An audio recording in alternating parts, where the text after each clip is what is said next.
Marc-Antoine, je vais te laisser nous présenter ta spécialité. Donc c'est le spread, c'est ça. Moi je suis assez peu informé sur le spread. Je pense aussi que beaucoup de nos auditeurs connaissent assez peu ce qu'on peut faire à partir du spread, comment se trade le spread. Donc je te laisse nous présenter cette spécialité. D'accord. Oui, souvent on m'a souvent surnommé Spreadman, qui est un surnom qu'on me donnait dans les salles parce que j'étais très aficionados dans l'intitulé des spreads. En quoi ça consiste le spread?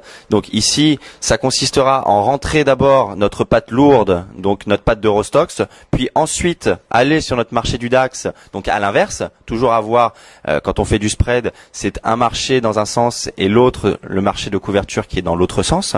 Et donc ça consistera à, dans l'exemple d'un marché qui va être haussier et nous allons vouloir tenter de rentrer dans le spread dans un marché haussier, et tenter de mettre des points vendeurs d'Eurostoxx qui sera notre patte lourde, de couvrir en face, donc en achetant du DAX en parité en demi-taille, donc du 50 short de Stoxx et payer 3 DAX quand on fait de la demi-patte du spread en demi-taille. Et on jouera quel type d'effet? Pourquoi faire de la demi-patte? Car sur la moitié de notre position de Stoxx qui n'est pas couverte, donc nos 25 Stoxx, on jouera l'effet contrarien, donc l'effet force de rappel. Et sur l'autre partie de l'Eurostoxx, donc les 25 qui sont couverts avec les 3 DAX et donc qui représentent un spread total 25 Stoxx contre 3 DAX, eh bien on jouera l'effet correction du spread.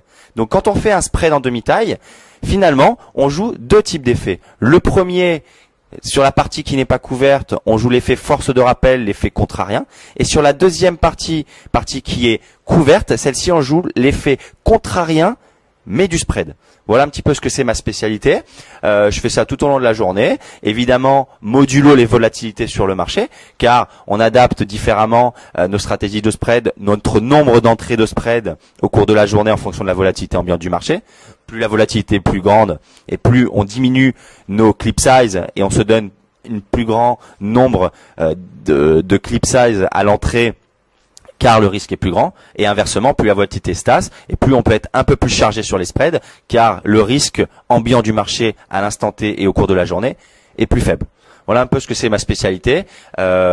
Ici, trader le Stoxx, le DAX, et surtout, et ça c'est assez reconnu, surtout faire du spread DAX Stoxx. Voilà. Merci Marc-Antoine.